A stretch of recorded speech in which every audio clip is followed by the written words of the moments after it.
الله عليه وسلم وكافة الأنبياء والأولياء والشهداء والصالحين وإلى جميع الأرواح المسلمين والمسلمات وإلى أرواح أبينا وأمنا الفاتحة. أعوذ بالله من الشيطان الرجيم. بسم الله الرحمن الرحيم. الحمد لله رب العالمين الرحمن الرحيم مالك يوم الدين إياك نعبد وإياك نستعين اهدنا الصراط المستقيم صراط الذين أنعمت عليهم غير المغضوب عليهم ولا الضالين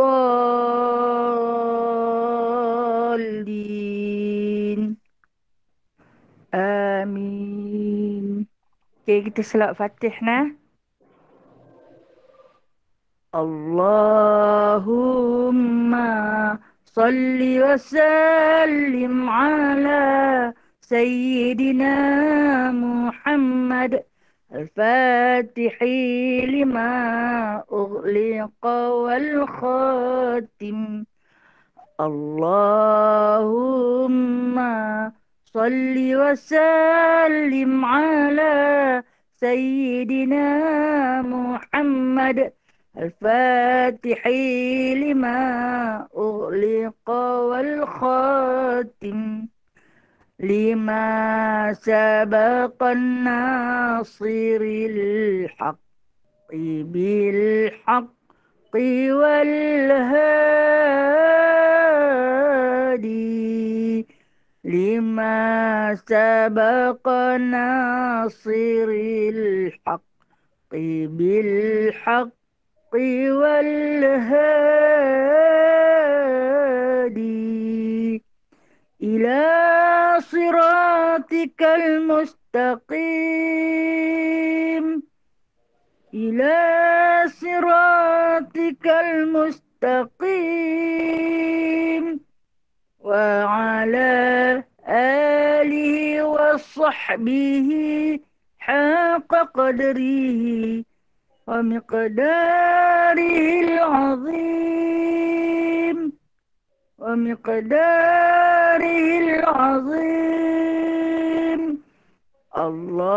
اللهم صل وسلم على سيدنا محمد الفاتح لما أغلق والخاتم. اللهم صل وسلم على سيدنا محمد الفاتح لما أغلق والخاتم لما سبق ناصر الحق بالحق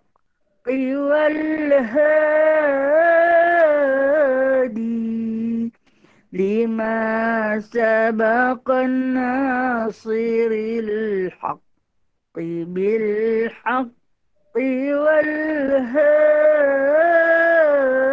والهادي إلى صراطك المستقيم إلى صراطك المستقيم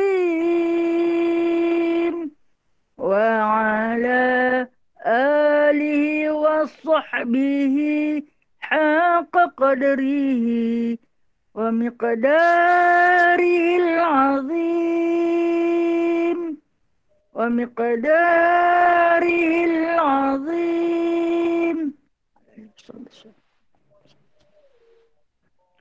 بسم الله الرحمن الرحيم. رب اشرح لي صدري ويسر لي أمري واحلل عقدة من لساني يفقه قولي. اللهم صل على سيدنا محمد وعلى آل سيدنا محمد. ربي يسر ولا تعسر Rabbi tamim bi khair ya karim. Subhanaka la ilma lana illa ma 'allamtana innaka antal alimul hakim. Innaka antas sami'ul alim. Innaka antat tawwabur rahim. Amma ba'du fa ya ibadallah. Sahabat-sahabat ukhwah muslimah sekalian yang dirahmati Allah, yang saya kasihi, yang Rasulullah sallallahu alaihi wasallam rindu. Bersama-sama kita mengharapkan syafaat baginda sallallahu alaihi wasallam. Kita menjunjung maghfirah Allah Subhanahu wa taala. Di samping itu, kita meneruskan kehidupan sebagai hamba yang cuba menjadi soleh dan solehah di atas muka bumi ini. Harapan kita ketika mana melakukan setiap amal kebajikan agar sentiasa diterima oleh Allah Ta'ala. Harapan kita bila mana setiap kali kita memohon ampun kepada Allah akan diampunkan segala dosa-dosa kita. Jadi tanpa rasa putus asa, setiap hari kita mulakan hari baru dengan satu harapan baru. Ha? Setiap hari, setiap pagi kita buka mata, kita harap hari ini ada khabar gembira buat jiwa aku, ada pengisian buat nafsu aku agar tidak terlalu melampau. Ha? Dan yang mana sebaik-baik umat adalah umat yang menjaga lidahnya, kata baginda sallallahu alaihi wasallam. Menjaga lidah yakni menjaga percakapannya, bahasanya agar tidak mengguruskan mana-mana hati, tetapi gunakanlah lidah kita dan percakapan kita ini untuk membahagiakan bagi sesiapa yang mendengarnya. Tak ada lah orang kata dia asalkan mula bercakap saja, cakap dia menyakit hati saja. Kan Rasulullah kata kalau tak ada cakap elok-elok diam sudah. Awak yang diam dah tak boleh, tak ada apa benda yang aku nak kata. Saya cakap bergaduh pula. Diam lebih baik. Di antara amal soleh. Duduk diam dapat pahala apabila kita tidak mahu berkata-kata sesuatu yang menyakitkan hati. Baik. Hari ini dengan izin Allah, insya-Allah kita akan sambung tafsir kita daripada surah Mutaffifin. Iaitu insya-Allah ayat yang ke-18. Betul kan? Ya Alhamdulillah. Hari ini kita akan baca ayat yang ke-18 daripada surah Mutaffifin. InsyaAllah kita akan bawa 18 sampai 28. Kita baca dulu kita nak ambil keberkatan dalam pada ayat ni. Okey. Puan-puan boleh ikut daripada rumah A'udzu billahi minasyaitonir rajim. كلا إن كتاب الأبرار لفي عليين وما أدراك ما عليون كتاب مرقوم يشهده المقربون إن الأبرار لفي نعيم على الأرائك ينظرون تعرف في وجوههم نضرة النعيم يسقون من رحيق مختوم ختامه مسك وفي ذلك فليتنافس المتنافسون ومزاجه من تسنيم عينا يشرب بها المقربون. Sadaqallahul Azim. Kita berhenti sampai ayat yang ke-28 dahulu. InsyaAllah kita cuba sama-sama mentadaburkan ayat yang ke-18 dengan berbunyi A'udzubillahi minasyaitonirrajim. Kalla.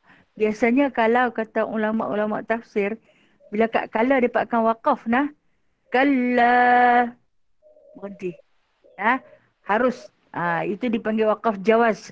Waqaf yang harus boleh kita berhenti. Kalla. Maksud dia apa? Ingatlah. Yang ni ingat ni. Allah Ta'ala nak menarik perhatian kita. Mengajak kita agar sungguh-sungguh ingat. Hampa kena tahu. Hampa kena ingat. Dia kata. Apa yang disebutkan di sini? Ingat ni, ingat apa? Sesungguhnya inna kitab abror lafi aliyin. Tulisan, yakni tulisan amal soleh. Nah, tulisan amalan soleh itu, yakni orang-orang yang abror. Apa orang abror ni? Orang-orang yang baik berada di dalam illiyin. Baik. Pada perkataan kala ni, dia kata maksud kala ni tidak sesekali. Ingat sungguh-sungguh. Allah Ta'ala nak tarik perhatian kita, suruh kita ni ingat sungguh-sungguh. Ingatlah dia kata bahawa sesungguhnya tulisan, amalan, catatan harian kita. Diary kita yang ditulis oleh malaikat yang ada dekat dengan kita. Yang berada di sebelah kiri kanan kita itu. Yang ditulis itu, maka kata mereka, kata Allah Subhanahu Wa Ta'ala, tulisan itu tulisan yang baik-baik saja. Abror. Abror ni daripada perkataan bermaksud baik. Abror orang-orang yang baik. Ya, kalau kata dalam Al-Quran, banyak yang kita temui perkataan-perkataan abror yang Allah Subhanahu Wa Ta'ala sebut dalam beberapa tempat yang mana ada yang dalam bahasa-bahasa yang lebih mudah kita faham. Fa'amma in kana minal muqarrabun. Allah Ta'ala tarik kita. Muqarrab ni orang abror. Orang yang paling dekat adalah orang yang abror. Kemudian Allah Ta'ala tarik lagi. Wa ma indallahi khairul lil abrar. Apa yang ada di sisi Allah Subhanahu Wa Ta'ala itu semuanya adalah untuk orang yang baik-baik. Apa yang ada di sisi Allah ni semua benda yang baik yang berada di sisi Allah adalah untuk orang-orang yang baik-baik. Kemudian Allah Ta'ala tarik lagi perhatian kita. Orang yang baik ni iaitu kita tahulah orang yang baik ni bila kita bercakap dengan dia senang saja. Senang saja. Dia tak banyak cerita, dia tak banyak songeh. Kalau kita perintah tu senang saja dia buat. Itu sifat orang baik. Kan? Kalau orang tak baik ni macam-macam alasan yang dia akan bagi. Macam-macam persoalan yang dia akan tanya pasal apa lagu tu. Macam Allah Ta'ala perintahkan untuk kita bersolat 5 waktu sehari semalam. Selama ada hayat kamu. Berhenti apabila nafas kamu terhenti. Pasal apa dia bagi 5 waktu, awak dia tak bagi 3. Kalau lah dia bagi dulu 50 kan bagus. Senang, kita tak payah buat apa. Semayang je tak pada dia. Wajib ke? Pasal apa dia jadi wajib? Banyak persoalan. Pasal apa nak kena semayang? Kalau tak semayang tak boleh ke? Kenapa orang yang bukan Islam tak semayang? Mereka hidup senang lenang, kaya raya, bahagia. Tapi pasal apa kita yang semayang ni tak kaya, miskin, papa kedana dan sebagainya? Banyak persoalan. Apabila orang tu orang yang tak baik. Orang yang kita baca tu. Fujar. Orang yang durhaka. Dia akan bertanya macam-macam soalan. Tapi kalau orang yang baik ni, hang cakap dengan dia sekali je. Dia akan faham. Kita tahu orang yang baik ni, kita tak apa cakap dengan dia. Dia baik. Senang nak suruh dia. Habaq saja dekat dia. Dia terus akan buat sebab dia baik. Kalau kata makan pun orang baik ni, dia tak banyak songeh. Makan saja. Tanya orang yang tukang masak. Sedap ke? Sedap. Tak sedap pun sedap. Tawak pun kata boleh lah. Tawak tu nak ambil garam sikit. Tak apalah, tambah sikit. Orang baik macam tu. Tapi kalau orang yang tak baik lah, fujar. Macam-macam dia akan cari kesalahan dan kesilapan. Sebab tu, ayat yang ke-18 ini adalah lawan pada ayat yang telah lalu. Yang mana kita baca ayat yang ke-7. Ayat yang ke-7. Kalla inna kitabal fujar lafi sijjin. Kan? Pada ayat yang ke-7 kita baca pada beberapa minggu yang lalu. Allah Ta'ala kata, ingatlah kita orang fujar ni, kita orang-orang yang melakukan maksiat, orang-orang yang durhaka ini dalam sijin. Kemudian hari ini Allah Ta'ala sahabat, kala ingatlah inna kitabal abror. Sesungguhnya tulisan orang-orang yang baik itu berada dalam illiyin. Okay. Bermakna illiyin ini lawan daripada perkataan sijin. Sijin, tempat menyimpan suratan amal orang yang durhaka. Illiyin, tempat menyimpan amalan orang yang baik-baik. Dan kenapa Illiyin itu diletakkan ala atas nama yang tertinggi. Diletakkan tempat yang tertinggi, tempat tertinggi, tempat yang terbaik, tempat yang terindah. Nah, Allah Ta'ala letak di dalam satu simpanan yang bernama Illiyin ini. Satu simpanan yang hanya Allah Ta'ala saja yang tahu bagaimana rupanya, bagaimana sifatnya. Tetapi dikatakan orang yang baik-baik ini simpanan dia dalam Illiyin. Orang-orang yang pujar, orang-orang yang deraka ni dalam sijin. Sijin ni kalau Illiyin itu maksudnya yang tertinggi, tempat yang tertinggi, yang terbaik lah. Nah, sijin ni maksud apa? Sijin ni daripada perkataan sijinun. Sijinun ni maksud apa? Penjara. Sijin ni maksud penjara. Maksud dia apabila ditulisnya amalan orang-orang yang derhaka ini, dituliskan lalu diletakkan dalam penjara. Letak siap-siap dalam penjara. Kita tahu penjara ini bukanlah satu tempat yang baik. Ya? Penjara ini adalah satu tempat azab. Yang mana seorang sahabat saya yang mengajar dalam penjara, dia boleh berkongsi, dia kata dia tak boleh duduk lama dalam tu mengajar, dia kata dengan sebab penjara ni, dia kata waktu dia mula-mula masuk ni, dia kata dia ada satu bau. Wallahualam lah, no. Mudah-mudahan kita tak masuk lah dalam tempat sejinun di dunia dan sejin di neraka. InsyaAllah lah, mudah-mudahan. Yang mana dia kata disebut sebagai penjara ni sekadar perkongsian daripada seorang sahabat. Dia kata bila kita melangkah lah masuk di dalam penjara ni, dia kata ada satu bau. Ya? Bau ni bau apa? Bau badan manusia. Bau manusia itu sendiri. Kita ni sebenarnya ada satu bau pada diri kita. Kita duk cover dengan minyak wangi saja. Cuba kalau kita semua pakai tak pakai. Bau busuk ni, bau kesak kita panggil dah. Bau kesak badan manusia itu dalam sejinun. Dan di dalam tu dia kata dia cuba bertanya kepada penghuni-penghuni penjara. Hampa nak apa? Nah, apa yang hampa mau? Hampa kata kami mau kipas. Kami nak kipas. Panas dalam tu, gelap, nyamuk. Nah. Kemudian diceritakan kalau bagi pesalah yang menjalani hukuman sebat tu pula, dia kata akan disebat pada tempat yang sama. Bahagian tempat yang kena sebatan, parut yang kena sebatan tu boleh letak pen dekat tempat tu. Punya dalamnya dia lekuk parut yang kena tu bila dia sebat dengan rotan, diletak di situ, dia kata ditarik rotan tu. Jadi berlubang, berlopak, kita panggil berlongkang. Sehingga kalau ambil pen letak di situ sebatang tak jatuh. Punya dalamnya dengan hukuman sebatan. Itu sijinun di dunia. Sijin di neraka bahkan lebih hebat dan lebih azab. Namun bukan orang tak tahu bukan orang tak tahu, tapi orang masih lagi melakukan dosa dan juga kejahatan. Itulah perumpamaan yang Allah Ta'ala letak di muka bumi ni. Lagi kita tengok. Kalau orang yang masuk penjara, kata, masuk pula.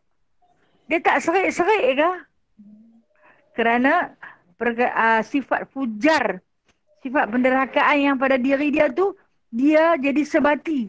Dia lakukan secara berulang-ulang walaupun dia diazab di dalam tu. Na'udzubillah, agar kita ada satu perasaan yang takut untuk melakukan kejahatan, maka jadilah kamu orang yang abror, orang yang baik-baik, yang sentiasa rasa takut nak buat jahat. Yang mana dia kata akan disimpannya kitab kamu itu di satu tempat yang bernama Illiyin. Illiyin ni daripada perkataan ala. Apa maksud ala? Tinggi. Illiyin maksudnya tempat yang tertinggi. Tempat yang tertinggi ni macam kita sebut menara tertinggi, jawatan tertinggi. Kalau benda tertinggi ni benda yang terbaik lah. Diletakkan di puncak ketinggian. Kerana Allah Ta'ala merasa bermegah-megah dengan para malaikat sebab hamba aku yang baik ini. Tengok tulisan dia. Tengok apa dia buat. Tengok amalan dia hari ni. Dia buat apa, dia buat apa, dia buat apa. Pergi simpan kat tempat simpan yang cantik. Tapi balik macam tu saja di dalam lubang sijil. Kemudian Allah Ta'ala tanya kepada kita. Persoalan setiap kali Allah tanya dalam Al-Quran, Allah akan jawab. Kenapa Allah Ta'ala tanya sedangkan dia nak jawab? Sebab dia nak suruh kita ni ambil tahu. Hang nak tahu dah aku nak habiskan hang? Cerita sekian-sekian. Tak tahu. Kita memang tak tahu. Tapi pasal apa dia mulakan dengan persoalan? Nak tanya dulu. Hang ada bila dia kata dia nak tanya, kita pun terus ambil perhatian pada persoalan. Maka Allah Ta'ala tanya kita, wa ma adraka ma'illiyun. Hamba tahu tak lagi? Sudahkah kamu tahu? Kalau bahasa Pulau Pinang, hamba tahu tak lagi? Apakah yang dimaksudkan oleh Allah Ta'ala itu dengan illiyin? Tahukah kamu apakah dia illiyin itu? Ha? Kemudian Allah bagi jawapan. Kitabum marqum. Apa dia? Iaitu kitab yang tertulis. Kitab yang tertulis. Amalan. Kita percaya, kita beriman dengan dua orang malaikat yang disebut dengan nama Kiraman Katibin.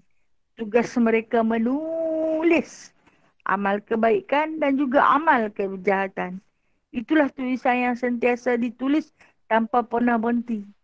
Dan yang mana kitab-kitab itu disimpan, kita tahu yang kita baca, disimpan satu di sijin, satu lagi di Illiyin. Dan tempat menyimpan kitab itu yang tertinggi adalah untuk orang baik adalah tempat simpan yang disebut Illiyin. Kitabum marqum. Iaitu tulisan sesuatu kitab yang dah tertulis. Yang tertulis ni maksud dia yang kita buat, maka ditulis. Okey. Yang mana di antara hadis Nabi SAW, Nabi pernah berpesan kepada para sahabat. Bila mana Nabi baca tentang Kitabul Marqum ni, kitab yang tertulis ni, sahabat bertanya kepada Nabi SAW, macam mana kita nak bagi tulisan baik kita jadi banyak? Maka kata Nabi, jemputlah para malaikat suruh tulis banyak-banyak. Macam mana cara kita nak jemput para malaikat agar menulis dengan lebih banyak? Bukankah yang tukang tulis tu hanya Raqib dan Atid? Raqib dan Atid itu adalah ketua yang dilantik. Bahkan ramai lagi malaikat yang berebut-rebut mencetik. Kemudian dihantar kepada malaikat Atid, malaikat Raqib untuk disimpan di dalam satu kitab yang dia kata Kitabul Marqum itu, lalu disimpan di dalam Illiyin. Hasil catatan kebajikan yang dilakukan oleh umat manusia. Amalan apa? Tanya para sahabat. Amalan apalah yang sampai malaikat berebut-rebut pakai nak tulis ni. Kan? Sebab kita nak buat dalam Kitabul Marqum, kitab yang tertulis tu. Bukan seorang malaikat, tetapi ada hadis yang mengatakan 37,000. Ada yang mengatakan 70,000. Ada yang mengatakan 10,000. Para malaikat berebut-rebut menulis kebajikan tu. Di dalam Kitabul Marqum. Dalam kitab. Kan kita masing-masing ada kitab. Kita masing-masing ada suratan amal kita. Dan dia kata kalau nak bagi cepat penuh, nak bagi cepat banyak, maka lakukanlah satu amalan ini. Lalu bertanyalah para sahabat. Sahabat-sahabat ni, mereka adalah orang yang terlalu berlumba-lumba. Terlalu berlumba-lumba melakukan kebaikan. Bila dia dengar, ramai malaikat nak tulis ni, amalan apa ya Rasulullah? Khabarkan kepada kami. Maka kata Rasulullah, mudah dan senang sangat. Terlalu mudah dan terlalu senang untuk kamu ucapkan. Yakni ketika mana kamu bangkit daripada rukuk. Kita apa? Pergerakan itu dipanggil sebagai nama i'tidal. Bila kita bangun daripada i'tidal, biasanya kita akan baca Sami'allahu liman hamidah, Rabbana walakal hamd. Okey, ada yang orang kata Rabbana lakal hamd saja. Ada yang orang sebut Rabbana lakal hamdu. Baik, kesemuanya benar, kesemuanya betul. Okey? Okey, kalau macam saya, guru saya ajak, Rabbana walakal hamd. Ada yang sebut Rabbana lakal hamdu pun betul. Dia cuma menghidupkan du saja di belakang, tak mencacatkan solat dia. Selepas daripada itu, kata Rasulullah SAW, sambung sikit lagi, sambung sikit lagi, hamdan kathiran, tayyiban mubarakan fi. Hamdan kathiran, tayyiban mubarakan fi, mubarakan alaihi, kama yuhibbu Rabbana wa yarda. Rabbuna wa yarda. Rabbana, Rabbuna wa yarda. Okay, saya akan cuba catat sekali lagi lepas kuliah. Dan saya selit dalam grup boleh-bolehkan sahabat-sahabat kita. Saya tahu di kalangan sahabat kita semua beramal dengan ni. Namun kalau ada yang terlepas ataupun yang tak hafaz lagi, bolehlah ambil satu kalimah ni untuk kita jadikan dia sebagai tulisan di dalam kitab marqum, dalam kitab kita. Agar ramai malaikat, kata Rasulullah sallallahu alaihi wasallam, apabila kamu membaca doa ini, hamdan katsiran tayyiban, segala kepujian yang banyak yang baik itu, mubarakan fi, yang penuh berkat itu adalah padanya. Pada siapa? Pada Allah Ta'ala. Mubarakan alaihi, yang memberi berkat kepadanya. Kama yuhibbu rabbuna wa yarda, seperti mana Allah kasih, Tuhan kami kasih dan kami redha. Dan Tuhan kami redha. Yang mana perkataan ini apabila kita baca ketika mana i'tidal, waktu i'tidal, bangkit daripada rokok, selesai perkataan Rabbana walakal hamd, sambung sikit saja lagi. Sambung sikit sahaja lagi, maka kata baginda sallallahu alaihi wasallam dalam beberapa petikan hadis, di antara salah satu hadis yang masyhur, 37,000 malaikat berebut-rebut menulis kebaikan untuk orang yang tukang kata.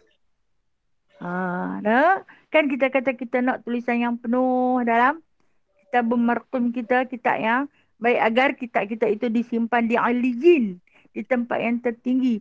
Kita cuba cari. Di dalam solat sebenarnya ada rahsia pada bahagian ni, bahagian ni, bahagian ni. Rahsia yang boleh kita kumpul pahala dengan sebanyak mungkin. Sebaik mungkin kita boleh. Tidak semestinya hanya kita duduk menadah tangan sahaja. Bahkan apabila kita mendirikan, awal-awal kita mendirikan solat, dah kita mulakan doa sampai bagi salam. Itu doa.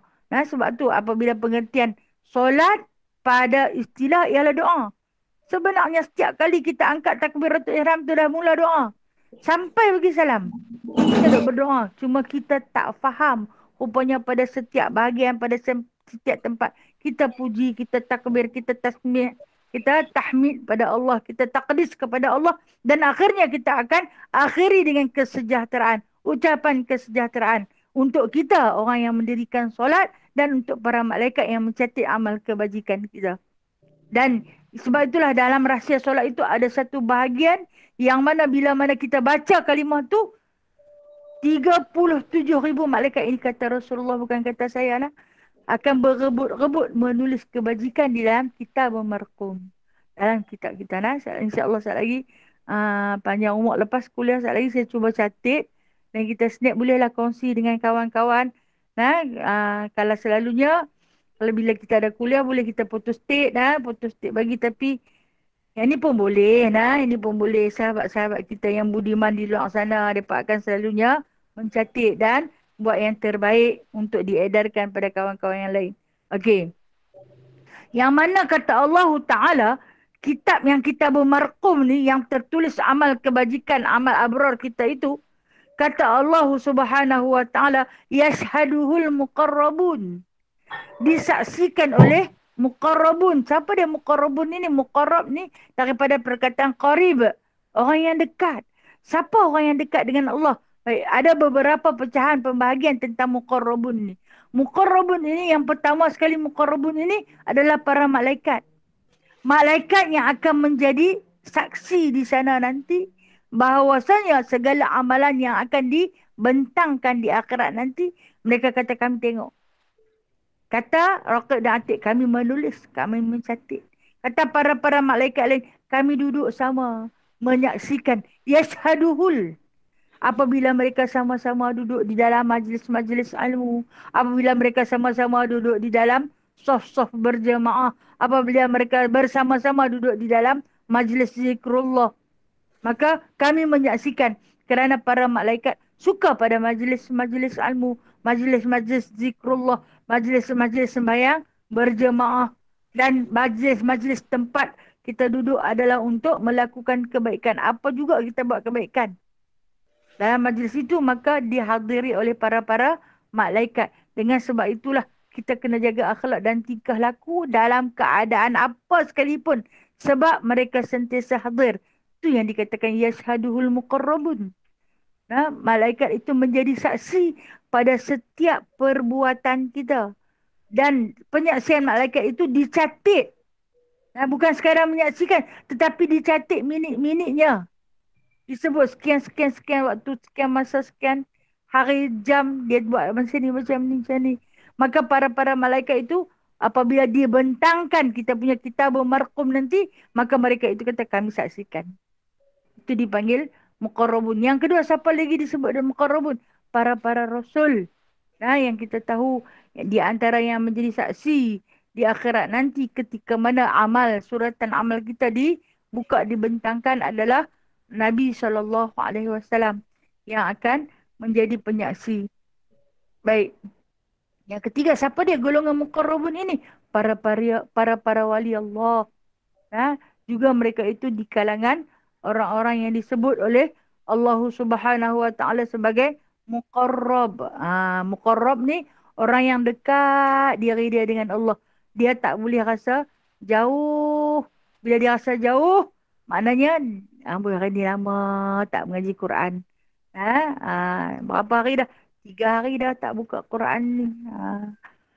Dia kata dalam Al-Quran Allah Ta'ala sebut di dalam surah Waqiah. Di dalam surah Waqiah kata Allah Subhanahu wa taala, fa amma in kana minal muqarrabun faruhun wa raihanu wa jannatu na'im. Ayat yang ke-88 dan 89. Kata Allah Subhanahu wa taala, maka adapun orang-orang yang muqarrabun ni orang yang dekat dengan Allah Subhanahu wa taala, mereka itu akan menikmati rauh. Apa maksud rauh? Wangi-wangian. Wangi-wangian daripada syurga. Farahun, kegembiraan dan juga keharuman.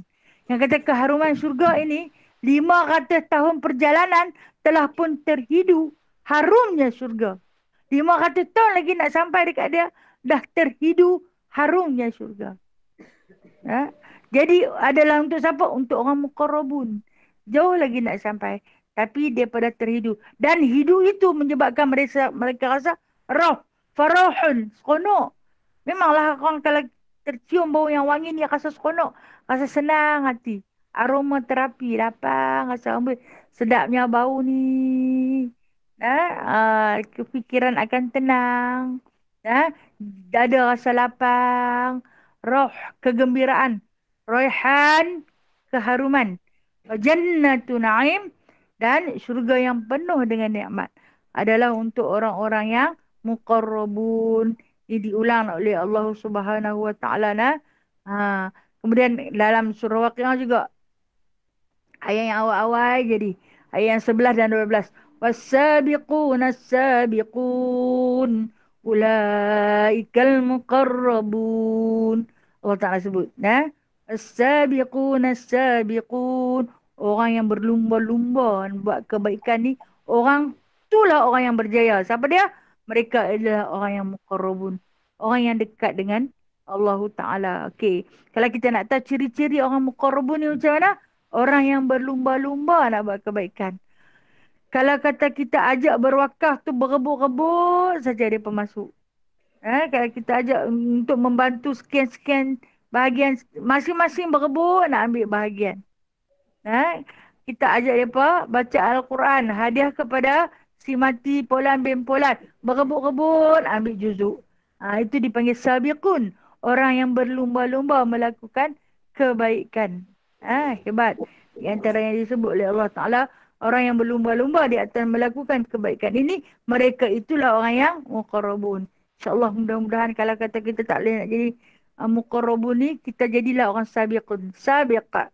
Orang yang berlumba-lumba melakukan kebaikan. Jangan lepaskan peluang keemasan walaupun kita tak dapat imbuhan dengan serta-merta, tapi kita yakin imbuhan Allah Ta'ala di akhirat nanti pasti ada. Keyakinan itulah yang akan menjadi penyaksian. Yashhaduhul muqarrabun. Kemudian kata Allah, diulang disebut, innal abrara lafi na'im. Sesungguhnya orang yang baik-baik itu ada di dalam kenikmatan. Tadi dia habaq dah di atas tadi. Dia habaq dah di atas. Orang yang baik-baik itu, tulisan mereka duduk di dalam illiyin. Kemudian pada ayat yang ke 22 ni dia ulang pula sekali lagi. Sesungguhnya orang-orang yang baik itu ada di dalam kenikmatan. Kenikmatan yang tak dapat digambarkan betapa besarnya nikmat yang kita sebut sebagai Jannatun Naim. Jannatun Naim. Syurga yang penuh dengan nikmat. Apabila disebutkan tentang syurga yang penuh dengan nikmat ini, kata Nabi SAW kepada seorang sahabat yang bernama Jabir bin Abdullah. Jabir bin Abdullah bertanya kepada Rasulullah pada hari kelaparan. Maksud hari kelaparan ni, daripada 3 hari dah tak makan. Eh? Kita tahu bila orang tak makan ni, cerita tentang makan, meleleh hayat liuk ni. Ya? Okey, satu hari Jabir ni pergi jumpa dengan Rasulullah. Dan dia tunjuk kepada Rasulullah, ada apa-apa makanan, kata baginda sallallahu alaihi wasallam, belum ada. Maksud dia tak ada apa lagi. Dan Jabir ni seorang sahabat yang kurus. Orang kurus ni kalau tak makan lagi nampak kecil. Kalau orang gemuk ni takat-takat sebulan dia puasa pun tak jadi apa lagi dah. Dia duduk montek situ lah. Tapi kalau orang kurus ni tak makan masa hari pun dah nampak kegersangan pada isi kulit dia tu. Jadi waktu dia tidur di depan Rasulullah tu kelihatanlah keadaan tulang rangka dia, yang mana Rasulullah usap pada tulang rangka dia sampai boleh bilang, sampai boleh kira lah tulang rangka dia. Lepas tu dia kata kepada Rasulullah, kalaulah kita dapat daging waktu ni, sahabat-sahabat ni sebenarnya suka makan daging dah. Suka makan daging. Kalaulah kita dapat daging pada waktu ni. Lepas tu kata Rasulullah, ya Jabir, nak tahu tak, dia kata Rasulullah, daging ni adalah makanan dalam syurga. Masya Allah, rupa-rupanya daging itu adalah makanan dalam syurga. Nah, hidangan yang teristimewa sekali dalam syurga adalah daging. Jabir yang tengah duduk tidur tu bangkit, duduk terus menghadap dengan Rasulullah. Bila Rasulullah cerita tentang makanan paling istimewa dalam syurga adalah daging. Kan kalau dalam Al-Quran Allah Ta'ala sebut walahmi tayrim mimma yastahun. Ayat yang ke-21 daripada surah Waqi'ah kan. Orang yang duduk dalam syurga ni, Jannatun Na'im ni, makanan mereka adalah lahmi. Lahmi ni daging. Tayrin ni burung-burung. Okey. Lahmi ni daging, kita sifatkan daging ini daging lembu, daging rebau, daging kambing dan yang sama waktu dengannya yang halal dimakan. Tayrin ni burung-burung termasuk ayam, itik, burung-burung yang jenis halal dimakan. Nah, tu kata dua jenis ini adalah satu hidangan yang istimewa di dalam syurga. Satu lahmi, satu tayrin. Daging dan juga ayam lah kita kata. Biasanya kita kata itulah. Nah, dan ayam ni dia pun daging juga. Ayam daging kan. Yang mana kata baginda sallallahu alaihi wasallam, apabila ahli syurga ni dia tengah duduk rehat dalam syurga, dia tengok burung terbang atau ayam terbang ke atas dia. Sedap ayam ni kalau jadi KFC, terus dia proses. Proses siap mai bubuh dalam pinggan, dalam bekal yang cantik. Terus duduk di depan para ahli syurga yang disebut abror. Orang yang baik-baik akan duduk menikmatinya dengan penuh nikmat, menghadap pada hidangan yang baru dia niat. Kalau lah daging ayam ni jadi, dia baru duduk terbang lah ke atas.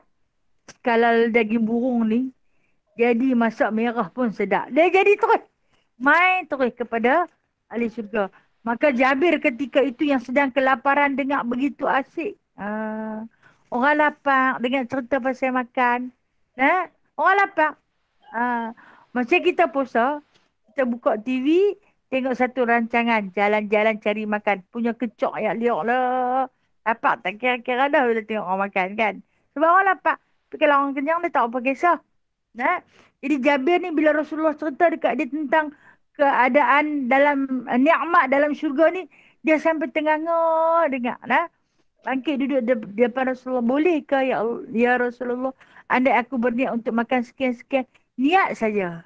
Bukan kata minta, niat saja. Satu lintasan teringinnya. Tak kata lagi baru teringin. Sebab tu kita kadang-kadang di dunia ni Allah Ta'ala tunjuk gambaran. Kita baru terniat.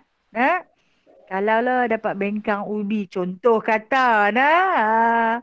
Amboi, kalau lah dapat bengkang ubi ni sedap. Tengok. Allah hantar satu makhluk, satu sahabat baru duk terniat. Tak kata lagi di mulut, baru duk kata di hati. Tiba-tiba Allah Hantak mai. Ini makanan dari syurga. Nah, itulah makanan dari syurga yang Allah Ta'ala kirimkan apabila kita baru terlintas di hati kita. Baiknya Allah. Dia nak bagi kita rasa. Nah, lah aku baru duk kata nak makan. Nah. Teringat-teringat nak makan lama tak kena serabai. Tahu mana nak bicara ni? Tengok-tengok ada Allah Ta'ala hantar. Itu makanan dari syurga.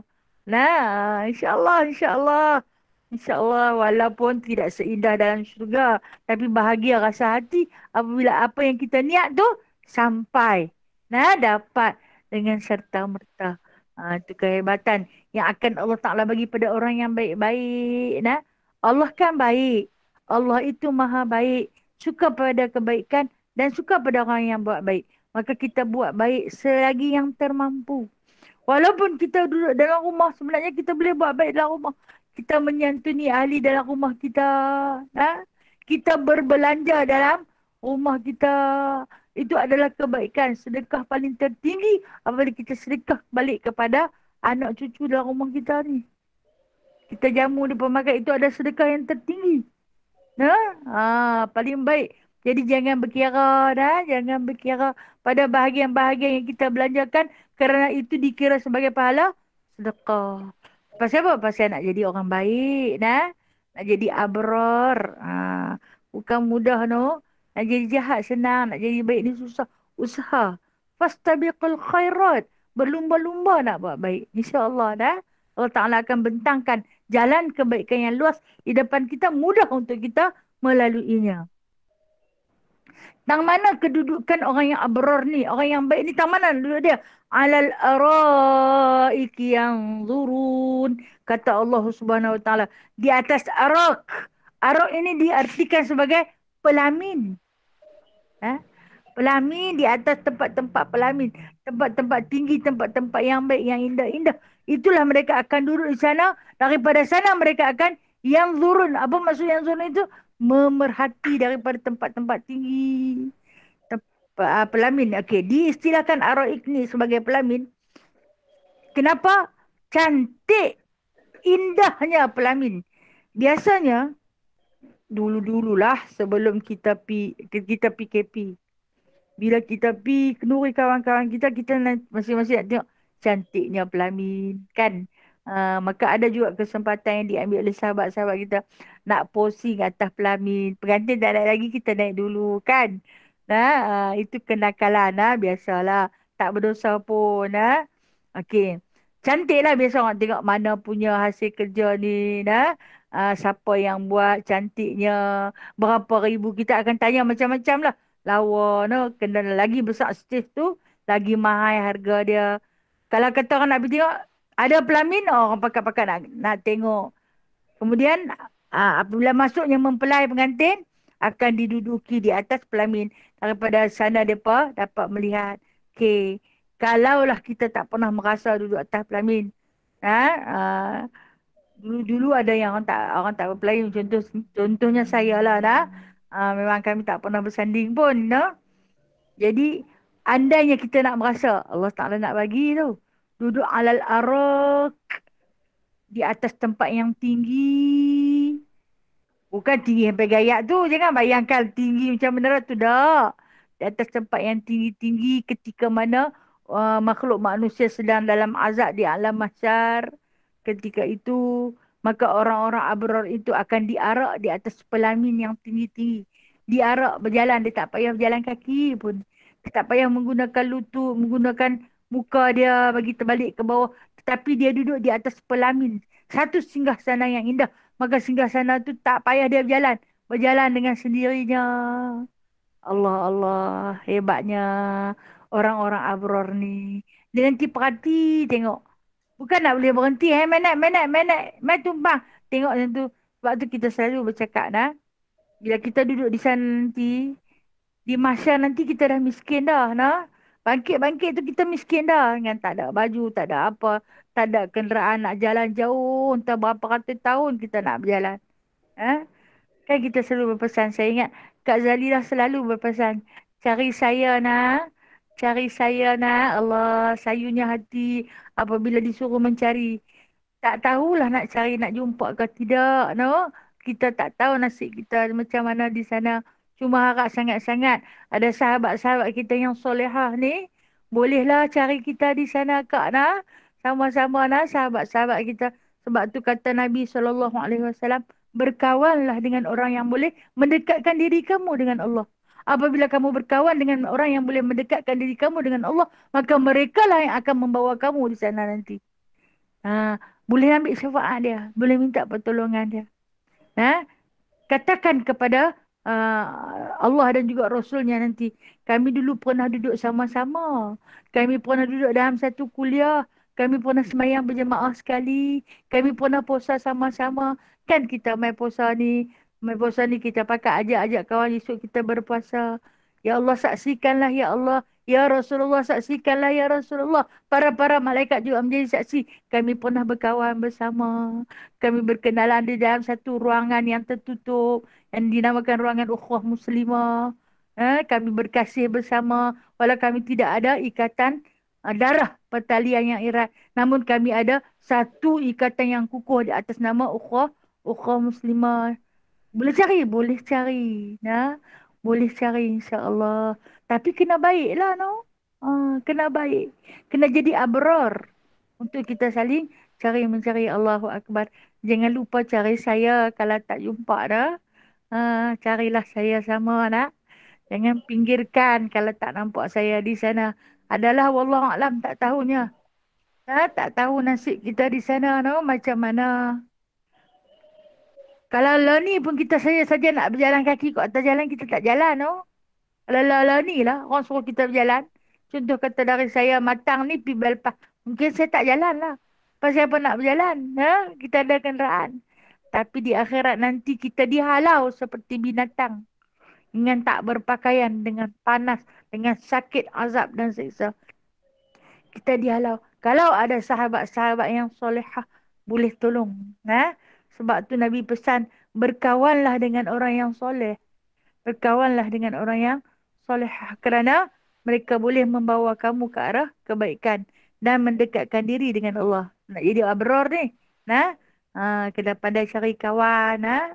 Sebab apa? Sebab dia duduk di atas pelamin nanti. Mudah-mudahan dia boleh capai kita. Ya Allah, itu kawan kami, ya Allah.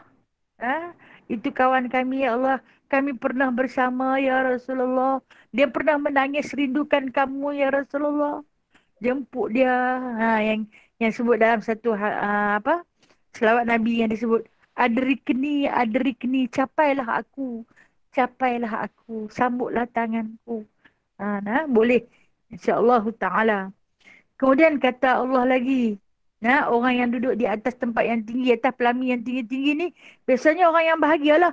Penuh dengan keindahan dalam diri dia. Apa yang dia akan peroleh? Ta'rifu fi wujuhihim nadratan na'im. Hampa boleh kenal mereka, kata Allah. Ta'rifu fi wujuhihim. Hampa boleh kenal tengok muka mereka. Dengan mana? Nadratan na'im. Wajah mereka itu sinar penuh kenikmatan. Orang yang seronok, orang yang bahagia ni wajahnya bersinar penuh dengan kenikmatan. Esok ni kita bangkit di sana nanti perempuan-perempuan ni umur 18 tahun. Hari ni kita mungkin berenda, pipi kita pun dah jatuh, gigi kita pun dah gugur, rambut pun dah putih, badan pun dah tak sihat. Dengan izin Allah Ta'ala, andai kita tergolong di kalangan orang yang abrar, bangkit kita nanti umur 18 tahun. Oh subhanallah. Kan bila sebut tentang awet muda ni, siapa tak mau no? Siapa tak mau cantik? Adakah benda tu tak mustahil andai kita berusaha untuk menjadi abrar? Akan kenal pada wajah mereka itu, kata Allah Subhanahu Wa Taala, fi wujuhihim nadratan na'im. Wajah yang penuh dengan sinar dan kebahagiaan, kenikmatan. Orang yang seronok ni muka tu seronok. Kita tengok dia pun bila-bila pun tengok dia amboi, sejuk mata memandang. Kita tengok muka-muka tok-tok guru alim tu, tengok saja pun rasa hilang masalah. Sebab tu para sahabat ni kalau kata lapar, kalau kata susah, pergi jumpa Rasulullah. Jumpa aja. Pada Rasulullah tak ada makanan pun. Tengok saja muka dia. Bahagia. Pandang pun dah rasa lega. Kadang-kadang kan kita ni masalah Berat. Nak telefon lah kawan ni. Kita pun telefon. Sembang-sembang dengan dia rasa lega hati. Ah, rasa lapang. Tak tengok lagi no. Bila dapat menatap wajah. Tengok muka pun jadilah ya Allah. Bahagianya rasa. Hilang rasa sakit. Hilang penderitaan buat sementara. Kerana apa? Nadratan na'im. Nah, di dunia lagi Allah Ta'ala dah tunjuk dah. Nah, di dunia lagi Allah Ta'ala tunjuk. Sebagai tamsil. Sebagai perbandingan tambah di akhirat nanti. Boleh tengok wajah ahli syurga pun jadilah. Allah nak letak kita ni kat mana ya Allah? Nah, di manalah tempat kami? Yusqawna min rahiqin maktum. Mereka tu bukan saja duduk di atas pelamin yang tinggi, muka yang cantik-cantik, yang indah-indah. Bahkan mereka itu akan diberi minum. Yusqawna min rahiqin maktum. Minuman yang terpilih lagi termeterai. Maktum ni termeterai, dipeteri. Maksud dia minuman tu, bila dibotolkan, dia peteri tudung dia. Siapa tak pernah buka lagi? Bukan botol yang bekas orang tu minum, bekas orang ni minum. Tetapi botol minuman tu atau bekas minuman tu, tak ada siapa pernah sentuh.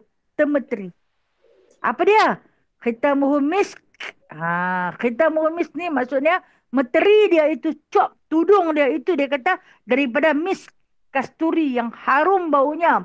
Wa fi dzalika falyatanafasil mutanafisun. Dan dia kata padahal yang demikian itu biarlah berlumba orang-orang yang hendak berlumba. Pasal itu kata Allah, kalau hampa nak buat baik, hampa bulun. Hampa berebut-rebutlah buat. Di antara perkara yang boleh kita ada iri hati, kita boleh ada rasa cemburu, kita boleh ada rasa dengki bila kita tengok orang buat baik. Kita rasa cemburu sangat bila tengok dia buat baik. Kita bila tahu dia, ish, dia tu boleh buat, pasal apa aku tak boleh buat? Ha? Dia tu boleh mengaji. Pasal apa aku tak boleh? Aku boleh. InsyaAllah. Berlumba-lumba. Berlumba-lumba. Cari lubang-lubang kebaikan. Kita nak buat juga. Nah, orang itu akan kata Allah akan diberi minum. Daripada air yang dipeteri. Maksud dipeteri itu bekas tu memang ditutup rapat. Dan bekas itu memang menunggu ahli abrar itu tadi. Dia tunggu ahli syurga tu untuk datang mengambilnya. Siapa tak pernah sentuh. Bukan kata kita semula pakai buang. Tak. Sebab Allah Ta'ala itu maha kaya. Bukan macam kita. Kita guna cawan nak lawa-lawa, basuh-basuh, terap, simpan, esok buat pula. Yang ni, yang mana yang disebutkan bekas minuman Allah Subhanahu Wa Taala di sana nanti, tak pernah siapa sentuh pun. Tak pernah diguna. Kerana ianya khitamuhu misk. Memang ditutup rapat, dipeteri dengan misk. Misk ini adalah kasturi yang berbau harum. Kasturi kalau di dunia ni disifatkan yang ada di pokok kijang tu lah. Yang ada dekat dengan pusat kijang. Dia macam, kalau kita sebut, rupa dia macam pinang kotai tu. Nah? Pinang tua tu. Duk tergantung-gantung di pokok kijang. Di dalam tu dia ada macam, kalau kita sebut, warna serbuk-serbuk warna hitam. Macam belerang kalau tak silap. Tapi baunya harum. Itu perumpamaan mis yang Allah Ta'ala tunjuk di dunia. Jadi Allah Ta'ala kata, berlumba-lumbalah nak buat kebaikan. Sebab kamu akan diberi minum. Yang mana minuman dia? Wa mizajuhu min tasnim. Dan campuran dia ialah air tasnim. Air tasnim ni apa dia? Maka dalam tafsir Al-Azhar mengatakan tasnim ini adalah sejenis air yang turun daripada tempat tinggi. Ayat terjun ke? Janganlah bayar ayat terjun lagi kita ni. Ayat terjun yang turun dari tempat tinggi. Minum ayat terjun. Tak. Nah. Okey. Kalau dalam surah Insan Allah Ta'ala sebut. Wa mizajuhu kafura. Wa mizajuhu zanjabila. Ainan yashrubu biha ibadullah yufajiruna tafjira. Dalam surah Insan banyak Allah Ta'ala cerita tentang minuman. Yang mana dia kata yusqawna fiha ka'san kana mizajuha zanjabila, akan diberi minum mereka itu satu bekas daripada ka'san, satu bekas minuman, yang mana dia kata bekas minuman itu diperbuat daripada mutiara yang berwarna putih jernih, nampak di dalamnya warna air tu yang berpeluh bekasnya kerana sejuk. Sejuk itulah tasnim. tasnim ni maksud air yang turun dari tempat tinggi yang sejuk sedap. Kalau kita dahaga ni no, dapat minum air tu, sedapnya. Kan kita selalu kata lagu tu kan. Untuk orang yang dahaga, terlampau dahaga yang teramat sangat. Sebelum kita masuk dalam kubur, kita menghadapi sakaratul maut itu, kita diuji dengan rasa dahaga yang teramat sangat. 7 lautan diteguk takkan menghilangkannya. Dapat pula ayat daripada Tasnim. Tasnim ni ada orang letak nama anak dia Nurul Tasnim. Satu air yang mengalir daripada tempat tinggi. Itu ayat dalam syurga lah. Elok bubuh nama anak-anak cucu-cucu. Mungkin tua-tua lagi kita tak beranak dah kot. Cucu-cucu. Bola ni. Mak nak bagi cadangan sikit. Bola nama Tasnim. Apa maksud Tasnim tu? Satu air yang turun dari tempat tinggi. Mengalir dalam syurga tu. Sedapnya. Sedap. Macam mana punya sedap. Sejuk kan. Dan kadang orang-orang muda ni dia tak apa guna pada bahagian-bahagian yang kita nak bagi pendapat dah. Tuhan bubuh nama pesil lama. Nak cari yang baik-baik yang up to date. Tergeliat lah tu kadang-kadang tanya tak tahu lah dia panggil tu, dia panggil tu je lah. Apa tahu lah panjang mereput tak boleh nak sebut. Cari yang terindah, yang terbaik. Itu disebutkan oleh Allah Ta'ala. Tasnim ini adalah air yang turun daripada tempat tinggi mengalirnya dalam syurga. Terbaik tu. Bagilah cadangan. Kata Allah, Aina yashrobu bihal muqarrabun. Itu mata air yang akan diminum daripadanya mereka yang hampir, mereka yang muqarrabun yang akan dapat minuman daripada tasnim ni. Kalau kata dalam Al-Quran, dalam surah Insan, dihabak zanjabila. Zanjabila ni zanjabil, halia. Tak kalah minum air halia kot. Tak kalah minum air halia. Yang ni rahsia Allah. Dalam Al-Quran Allah Ta'ala sebut, di antara minuman yang menjadi minuman syurga adalah arak. Tapi jangan bayang arak yang busuk yang ada di dunia ni. Yang busuk, yang bau masam, yang memabukkan, yang menghilangkan kewarasan. Itu arak di dunia. Arak di syurga yang akan Allah Ta'ala beri minum penuh dengan kenikmatan. Sedapnya tak terhingga. Minum pilah banyak mana pun. Kita di dunia ni kalau minum lebih saja, lagi ulang kencing. Lagi boleh muntah. Boleh mudarat kepada diri. Tetapi minuman dalam syurga, minumlah banyak mana pun nak minum. Dia tak ada membawa kemudaratan. Kita ni nak minum, tak boleh minum lebih-lebih. Kata sakit orat, jangan minum ais.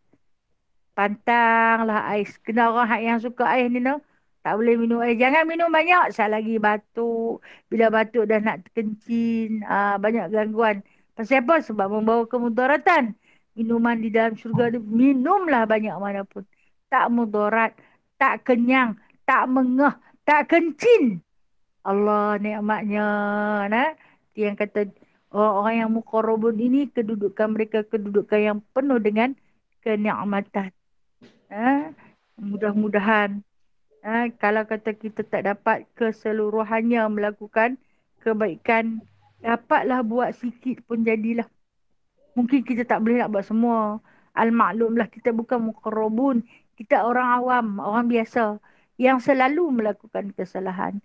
Yang sifatnya mudah lupa, yang sifatnya selalu lalai. Itu kita.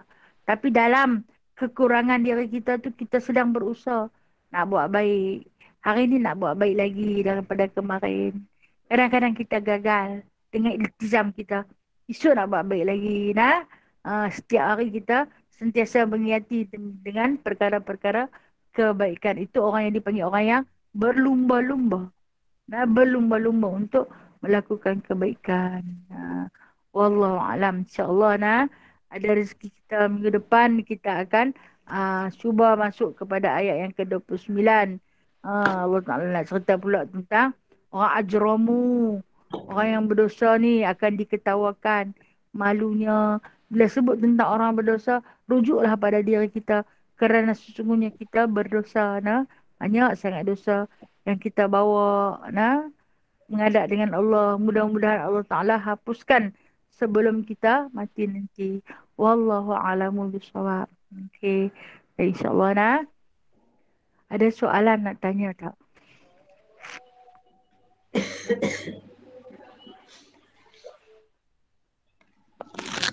Assalamualaikum. Waalaikumsalam. Ya, Kak Zura, silakan. Uh, saya nak tanya macam mana ya kalau macam ayah saya dia dah pakai beg lepas dia operation yang itu kanser, dia dah pakai beg. Sekarang ni kalau dia nak semayang, maknanya setiap kali masuk waktu tu dia tak boleh simpan lah air semayang dia macam orang istiadah kan. Ya, betul. Lepas tu macam kalau dia nak baca Quran tu, dia nak berzikir ke macam mana ya Ustazah? Okey, Sebab baik dia nah. dia tak mengalir tu dia tak boleh dah kontrol dah kan. Okey, baik. Ini pendapat ilmu fuqaha dan pendapat ilmu fiqh nah. Orang yang pakai beg ni, beg air kencing ataupun beg najis taik, dia boleh jamak solat. Solat dia dah boleh jamak dah. Nah, pada contoh kata, pada sembahyang dia haruskan jamak. Zuhur dengan asar, maghrib dengan isya. Dia boleh jamak dah. Nah, dan pada bahagian-bahagian tu, uduk dia macam orang istihadah. Uduk dia macam orang istihadah yang batal apabila dia bagi salam.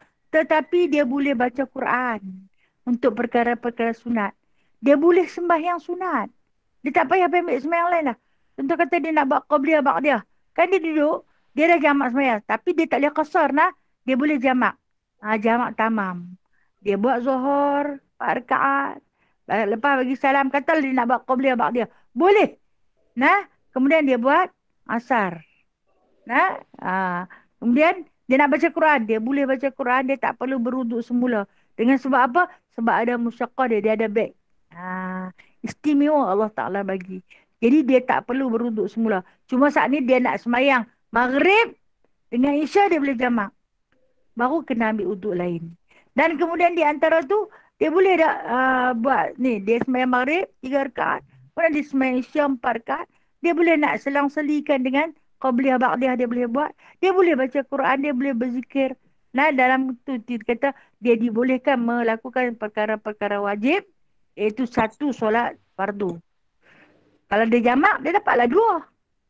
Dan beberapa lagi solat-solat sunat dan perkara-perkara sunat termasuklah baca Al-Quran. Itu keistimewaan yang Allah Ta'ala bagi di dalam Muzakarah Ahli Fiqh. Mengatakan orang yang bawa beg boleh jamak solat. Wallahualam Kak Zura. Maknanya solat jamak takdim lah kan? Tamam. Jamak Sama takdim. Ah, kan? Kalau dia nak buat takhir pun boleh. Maknanya Nak buat kalau takhir kalau pun boleh. kalau misalnya kita lepas solat tu dia terus nak baca Quran, boleh teruskan Boleh. lah terus. Ya, terus. Okay. Yang Terus. batalnya kalau misalnya kata dia solat Zuhur, lepas Ha? tu bila dah nak asar nanti katalah dia tak solat Jamak. tadi. Ha. Yang itu je batalnya. Ya, ya, yang tu je dia kena uduk lain. Untuk perkara fardu. Kesian Ustazah tengok dia dah biasa buat kan. Lepas tu Yalah. jadi macam tu dia macam tampaklah muka dia tu macam kecewa kan dia tak boleh buat Macam kan. kemurungan. Mereka akan kemurungan. Betul. Bagi tahu ada khabar gembira ayah kata. Nah, ini Hmm. satu khabar gembira. Ayah boleh jamak solat. Jamak. Kemudian dia nak beramal lah. Dia boleh beramal Allah. Sebenarnya orang yang biasa buat ni no. Orang yang sentiasa buat perkara-perkara sunat. Dia bila dia tak buat dengan sebab dia sakit. Allah Ta'ala kira hadir. Allah Ta'ala tak lagi bagi pahala pada dia.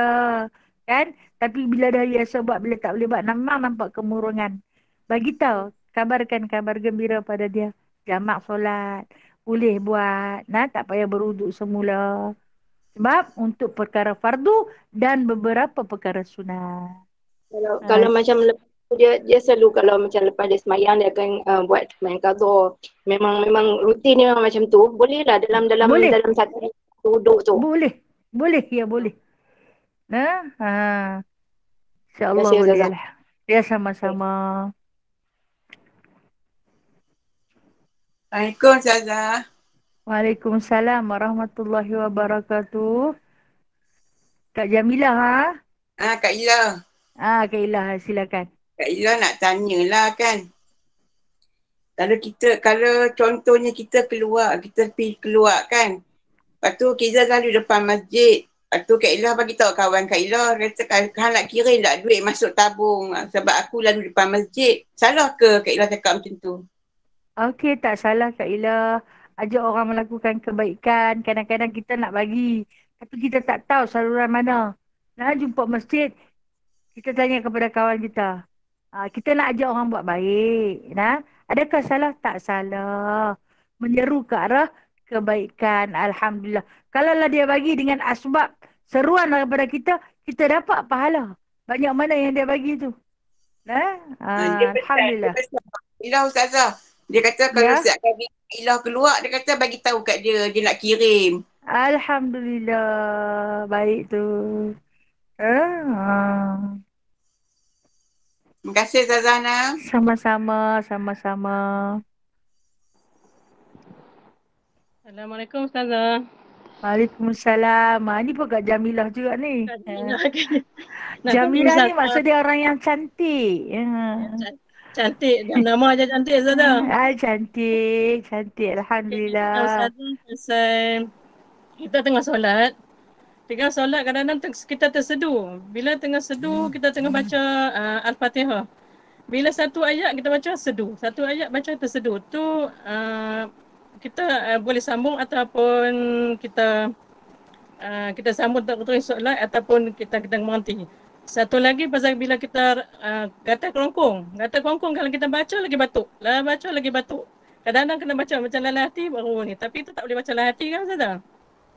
Jadi macam mana kita nak sama ada dua kes ni nak mana sama ada nak berhenti solat ataupun kita nak teruskan solat. Itu saja Ustazah. Terima kasih. Okey, baik-baik. Sama-sama kasih. Okey, pada dua persoalan ni. Satu sedu, satu kata rengkung. Kalau kita terus baca, dia akan mencacatkan rukun qauli. Contohnya kita baca Fatihah. Contoh. Alhamdulillah. Kata kita sedu, kan? Maka mencacatkan bacaan. Apabila mencacatkan bacaan, pada itu Fatihah tu rukun. Nah, jadi cara yang terbaik berhenti, ikhtiar agar sedu tu berhenti. Sedu tu berhenti. Begitu juga dengan masalah kata rengkung. Berhenti, pergi minum air asap dulu. Bagi hilang kata rengkung. Kita tengah berimam. Kadang-kadang berimam macam mana? Kita jadi makmum. Kalau kita jadi makmum, imam boleh tolong tanggung kita punya Fatihah. Imam tanggung kita punya Fatihah. Tapi kalau kita yang kalau kita sendiri ni, kita kena tanggung sendiri. Okey, kalau kita katalah kita berimam, pada bahagian-bahagian tempat yang kita tersedu tu, imam akan tanggung Fatihah kita. Tetapi kalau kata kita sembahyang sendiri ni, kita yang sendiri tanggung. Sebab tu bila kita tersedu ni, dia mencacatkan bacaan. Bila mencacatkan bacaan, kalau mencacatkan surah, sebab surah tu sunat. Tapi Fatihah tak boleh. Fatihah tu wajib. Jadi kita berhenti adalah yang terbaik. Ikhtiar agar sedu ataupun kata rengkung tu berhenti. Ikhtiar dia dengan cara kita minum air, insyaAllah. Seandainya orang tu memang ada penyakit sedu. Memang dia penyakit sedu. Sentiasa bersedu. Yang tu tak apa. Dia boleh teruskan. Dia boleh teruskan. Sebab memang penyakit dia dah. Tapi yang ni bukan dia. Sekali-sekala dia main lah. Kan? Jadi, kena berhenti. Cara yang terbaik berhenti dan cari ikhtiar. Jangan berhenti terus. Kena sembahyang boleh lah. Allah Alam Kak. Okay. Satu lagi Ustazah, kita baca Al-Fatihah. Masa kadang-kadang keluar suara, kadang tak keluar suara. Tapi kita dengar dekat telinga. Bila waladhdallin tu kadang-kadang sangkut. Kadang keluar suara, kadang tak keluar suara. Okey. Baik. Terima kasih Kak. Hak yang kita baca Fatihah kan, kita kata Fatihah itu satu rukun qauli. Bila qauli ni kena dengar. Kena sampai ke pendengaran kita. Bukan sampai ke pendengaran orang lain. Jadi ada ketika suara kita tu terkuat, kita dengar. Dan kadang-kadang suara tu pelan. Tapi kita masih mendengar. Kita masih mendengar. Waladhdallin. Halin tu terbisik. Tetapi hanya sampai ke pendengaran kita. Boleh tak? Boleh. Boleh ya? Sah insyaAllah. Sah sembahyang tu. Kadang Ah, sampai ulang saja. Ingat. Ingat tak boleh. Ulang lagi boleh baca boleh. Allah Ta'ala. Boleh, alhamdulillah boleh no. Terima Ah. kasih Ustazah. Ya, sama-sama kasih. Assalamualaikum Ustazah. Ji, Waalaikumsalam. Ya, Ji nak, silakan. nak tanya bab solat jamak ni, dia untuk orang yang sakit yang tak ada tak boleh nak sembuh ataupun diberi juga kat orang yang sakit ni kadang-kadang macam dia tak mampu nak buat. Ni boleh juga ke atau macam mana? Macam Ji lah contoh dia kan. Ada masanya kadang-kadang tu Ji main semput, dia sampai waktu Zuhur sampai nak masuk asar pun dia tak lega-lega kan. Dia main macam jantung laju tapi Ji tak pernah lagi latihkan solat. Ji solat juga dalam keadaan yang tak sempurna tu kadang-kadang kata apa, rasa macam tak puas lah kan. Jadi katanya kalau kata bab macam jamak ni, kalau kita nak himpun solat tu, dia lebih afdal kita buat juga dalam daya mungkin yang kita boleh ataupun kita tunggu untuk jamak. Yang itulah soalan Ji. Okey, baik-baik Zina. Untuk solat jamak bagi orang yang sakit ni, yang Allah Ta'ala beri kelonggaran, yang sakit dia memang tak boleh baik, yang doktor kata dia kena pakai, macam contoh tadi dia pakai beg tu. Dia kena pakai beg tu. Ataupun dia kencing tak berhenti. Memang tak boleh buat macam mana. Kalau macam dalam masalah Ji ni, ada ketika sembuh. Ada ketika okey kan? Ada ketika tak okey. Jadi, Ji kena tunggu. Ji kena tunggu lah. Tunggu. Ataupun macam Ji katalah, Ji buat dalam keadaan yang Ji rasa macam tak lengkap lah. Sempurna, insyaAllah sempurna Ji. Solat Ji sempurna. Cuma Ji rasa mungkin bacaan Ji ambil yang wajib-wajib sahaja kan. Sebab kita sakit, no? Kita tak boleh nak baca bagi elok-elok panjang-panjang. Orang sakit ni, baca. Okay. Ji memadai lah dengan lepas takbiratul ihram tu terus baca Fatihah. 7 ayat. Rukuklah sekadar termampu, sujudlah sekadar termampu dan sebagainya. Tak boleh lagi jamak sebab apa? Ada ketika-ketika dia boleh kan? Dia ada masa dia boleh. Dia ada masa. Ada masa dia sampai Zuhur terus tunggu tak okey. Kita solat jugalah sebab dia memang macam tu penyakit tak ada nak buat apa dah. InsyaAllah kami sahabat-sahabat Allah semua doakan agar Ji cepat-cepat sembuh nah. Allah Ta'ala sayang sangat dekat Ji ni no. Allah Ta'ala uji macam-macam penyakit. Sebab apa? Sebab Allah Ta'ala nak panggil dalam keadaan suci bersih nah. Kami semua doakan semoga Ji cepat sembuh nah.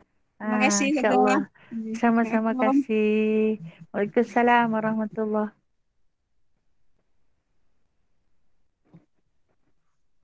Assalamualaikum Ustazah. Waalaikumsalam warahmatullahi. Siapa yang bertanya ni? Saya dari Terengganu tapi tak boleh buka. Masya Allah. Tak apa. Dari Terengganu. Nama siapa? Panggil Kak Mon je. Alhamdulillah, Masya Allah. Orang jauh tu. Silakan. Ni saya nak tanya macam Ustazah cakap tadi lepas apa dalam solat masa iktidah tadi. Sami Allahu liman hamidah. Rabbana walakal hamd. Ya. Tu hamdan kasiran mubarakan fi. Tu biasa saya dah amal hak tu je pendek je boleh ke? Pendek ya, tu insya-Allah. Pendek tu pun boleh insya-Allah. Cuma kalau kata nak ambil satu hadis yang sahih daripada Nabi SAW, Nabi sambung lagi mubarakan alaihi kama yuhibbu rabbuna wa yarta. Yang Nabi bagi tahu ada sambungan sikit lagi. Tapi kalau selama-lama ni Kak Mun mungkin dah. Bolehkah saya panggil Kak Mun ni? Boleh. Mudah daripada saya dah. Saya duk perasan sendiri ni dah. Okey. Kalau mungkin selama ni doa amalkan sampai dekat mubarakan fi pun insya-Allah insya-Allah mudah-mudahan termaktublah seperti mana hadis yang Rasulullah kata akan dilantik 37,000 malaikat yang mana mereka itu berlumba-lumba menulis kebaikan buat kita. Walaupun bacaan itu hanya sekadar mubarakan fi sebab dia ada bahagian-bahagian yang setengah guru kita ajak sampai dekat mubarakan fi saja. Dan pada satu-satu bahagian dia suruh sambung sikit lagi. Ini bergantung pada hadis yang kita baca. Pada hadis yang saya temui melalui guru saya, hadis ni Rasulullah pesan kepada sahabat, sambung sikit lagi nah, mubarakan alaihi kama yuhibbu rabbuna wa yarda. Kalau kata selama ni beramal dengan sampai dekat mubarakan fi pun boleh insya-Allah. Mudah-mudahan ni. Boleh nah? Insya-Allah. Ya, ya, terima kasih Ustazah. Sama-sama kasih.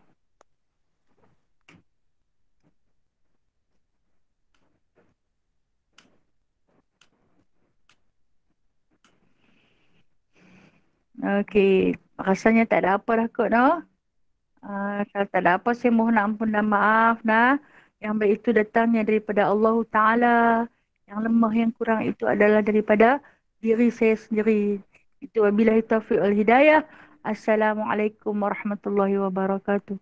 A'udzubillahi minasyaitonirrajim. Bismillahirrahmanirrahim. Alhamdulillahi rabbil alamin. Hamdan katsira. Hamdan yuafi ni'amahu wa yukafi mazidah. Ya Rabbana. Lakal hamdu kama yanbaghi li jalali wajhikal karim wa azimi sultanik. Allahumma zidna ilman nafi'a wa fahman wasi'a wa rizqan halalan tayyiba wa amalan mutaqabbala wa taubatan nasuha wa tijaratan lan tabur. Allahumma rizqna qabla al-mauti taubatan wa 'inda al-mauti syahadatan wa ba'da al-mauti jannata wa na'ima ya arhamar rahimin. Wa sallallahu ala sayyidina Muhammadin walhamdulillahi rabbil alamin. Taqabbalallahu minkum minna wa minkum. Terima kasih Ustazah. Taqabbal Terima ya kasih karim. Ustazah. Terima kasih semua. Terima kasih. Semua. Terima kasih semua. Assalamualaikum. Waalaikumsalam. Selawat Terima kasih. kepada Nabi sallallahu alaihi wasallam. Sallallahu ala Muhammad. Sallallahu alaihi wasallam.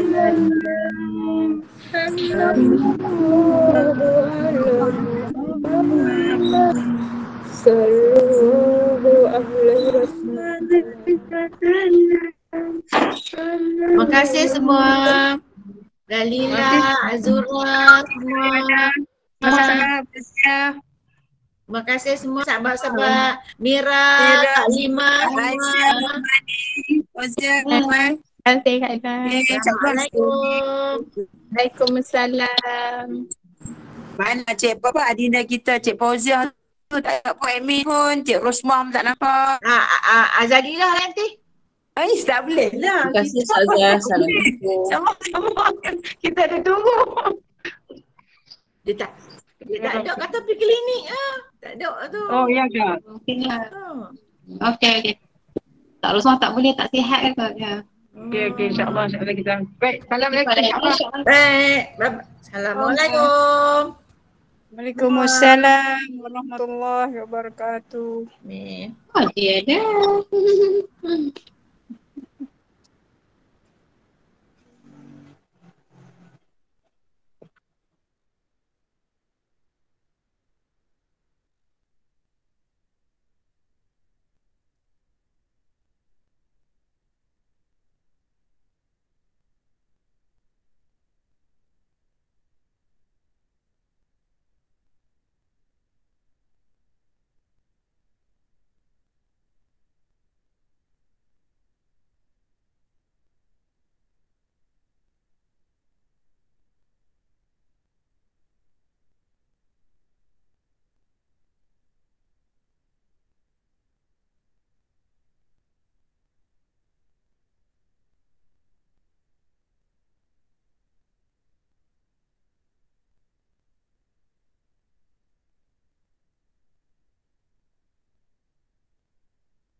Kira call bebas